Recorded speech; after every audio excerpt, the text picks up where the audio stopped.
Hello everyone! In this video, ako itudlo sa inyo ang shortcut kung unsaon pagpangita ang LCM between sa duha ka numbers. But before that, ato na i-review unsa ra gud na ang LCM.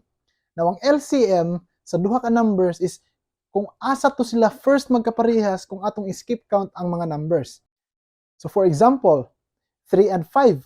Kung atong i-skip count ang 3 ug ang 5, kaybaw dayon ta nga mag-meet sila sa 15 or ang 15 may first nga number nga magkapareha sila kung ato silang skip count. Kaya ang 3, 3, 6, 9, 12, 15, while ang 5 is 5, 10, 15. Another example is 8 and 6. So kung ato silang skip count, first sila magkaparehas sa 24. Kaya ang 8 is 8, 16, 24. Ang 6 is 6, 12, 18, and 24. So 24 ang LCM sa 8 ug sa 6. So again, ang pagpangita sa LCM is ato rang skip count ang atong duha kang mga numbers, and then kung asa sila first magkaparehas, mao toy mahimong LCM. So ang LCM is the least common multiple. So napay daghan kayo nga mga numbers nga magkaparehas ang atong duha ka number, inig-skip count, pero kadtong pinakauna, mao to siya mahimong LCM. Another example is 10 and 4.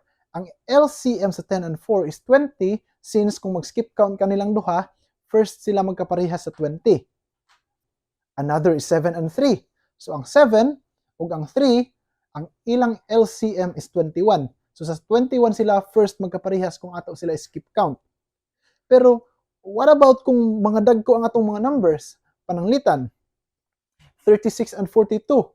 So kung ato pa ning skip count sila, medyo lisod yun pangitao nilang LCM kay ang 36 dako naman ug ang 42. So kung ato silang skip count, magsipat ta og add og 36 plus 36 na sad ang answer plus 36. Unya ang 42 ato na sa dugangan og another 42, and then ang answer dugangan na sa nato og another 42. So ang akong itudlo sa inyo karon is ang method nga dili na ta kinahanglan mag-skip count aron lang makita nato ang LCM sa duha ka mga numbers. Anyway, parehas ra siya answer kung mag-skip counting ta, pero this time mapasayon ang ato ang process para makakita ta sa LCM between sa duha ka mga numbers. Now, unsa may atong buhaton?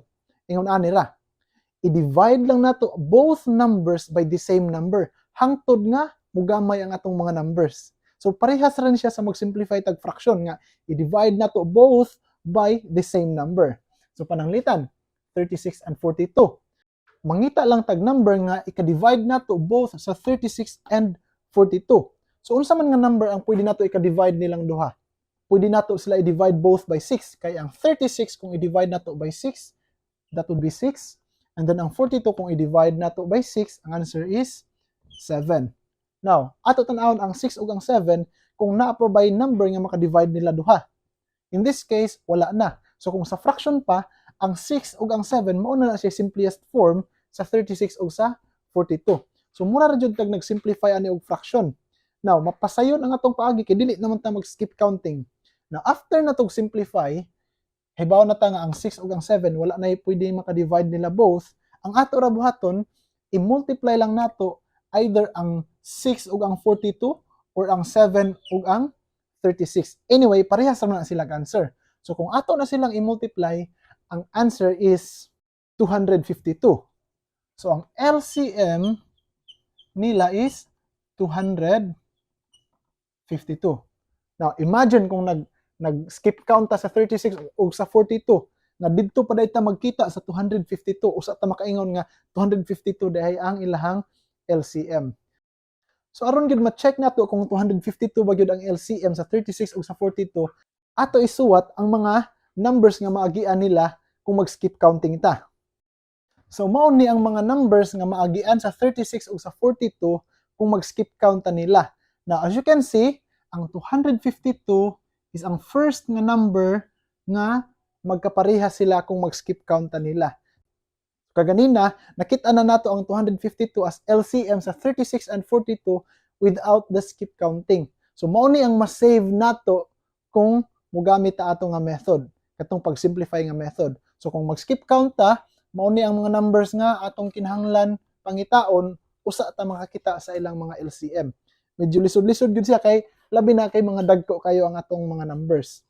Anyway, kini nga method mo work naman bisan pag dagko or gagmay. So ang next nato nga example is 27 and 45. Again, mangita ratag number nga ika-divide nila both para mo pagamay ang ato ang mga numbers. Mura ra jud siya nag-simplify og fraction.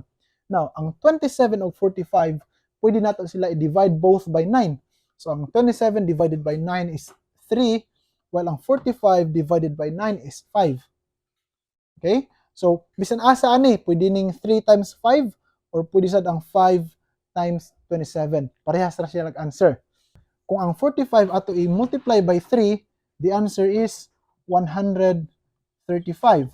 And then ang 5, kung i-multiply na itong 27, is also 135. So, bisan asa na atong gamiton, pwede ang 3 times na itong 45 or ang 5, i-multiply na ito sa 27. So, sayon na tigamnan, kung nasya sa babaw, i-multiply sa ubos. Kung nasya sa ubos, i-multiply siya sa babaw. Anyway, parehas naman ang ihatag na itong answer. Sa ato pa di ay, ang LCM sa 27 o sa 45 is 135. So kung ato ning skip count silang duha, diha na sila first magkaparehas ana nga number, 135. O di ba, masayon siya. Wala na skip counting. Ato ra i-simplify ang duha ka number, makahibaw na dayon ta sa ilahang LCM. More examples. 24 and 56. Now, what if hinahinayon ra nato sila pag simplify? So pananglitan ng 24 o 56, i-divide lang sa nato both by 2. Ang 24 divided by 2 is 12.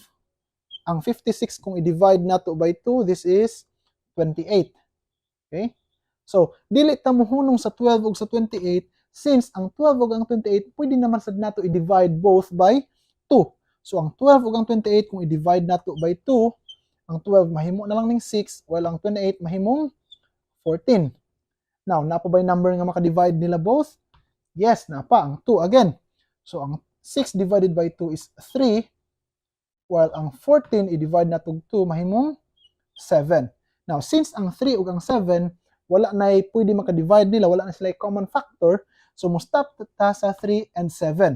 Now, ang atong i-multiply sa 3 is ang 56, or i-multiply na to ang 7, nga hipadong sa 24. Anyway, parehas na sila answer. So, ang LCM is 56 times 3 is 168. This is 168. Ato i-check ang 7 ug ang 24, 28, 14, 168 gihapon. So, ingon ani ra kasayon, ato ra i-simplify ang duha ka numbers and then kung unsa tong simplest form, ato lang i-cross multiply, mao to siya mahimong LCM nilang duha. So, pwede ninyo testingan i-skip count silang duha. I'm sure na mag-meet gina sila first sa 168. More examples pa para maanad ta kung unsaon paggamit ni nga method. Ang ato next nga example is 45 and 60. Pangitaan na tong LCM ang 45 and 60. So we will find a number nga pwede nato i-divide sa 45 and 60. So sayon ra kaayo pag pangita kay 45 and 60 pwede nato sila ma-divide by 5. So ang 45 divided by 5 is 9. Ang 60 divided by 5 is 12.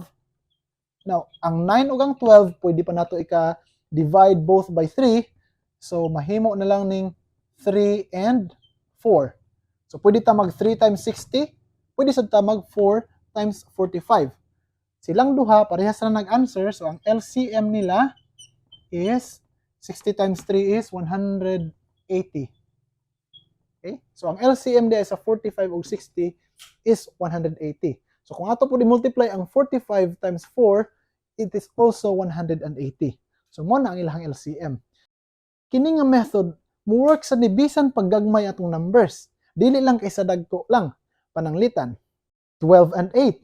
So, ang 12 ug ang 8, kung ato sila i-divide both by 4, mahimo ning 3, mahimo ning 2. And then, i-multiply lang nato ang 3 ug ang 8, or ang 12 ug ang 2. Both will give us an answer nga 24. So, ang 12 ug ang 8, kung ato na sila skip count, it makes sense nga 24 ang LCM, kay ang 12 is 12, 24, 36. So, muagi siya 24. Ang 8 sad, 8, 16, 24. So, both sa dagko nga mga numbers ug sa small numbers, mo work na siya. Another example, 9 and 21. So, ang 9 ug 21, pwede nato sila i-divide both by 3. So, ang 9 divided by 3 is 3. 21 divided by 3 is 7. So, pwede nato i-times ang 3 ug ang 21. Ang LCM nila is 63. 21 times 3 is 63 and 7 times 9 is also 63. So kung ato ni silang skip count ni silang duha, sa 63 na sila first mag-abot. So mo na siya shortcut sa pagpangita sa LCM. Now it's your turn. Sige daw, testingin daw ninyo ang answer. Unsay LCM sa 32 ug sa 48? Gamitan ninyo ang method nga atong na-learn karon. Kung unsay inyong answer, i-comment lang down below. Thank you.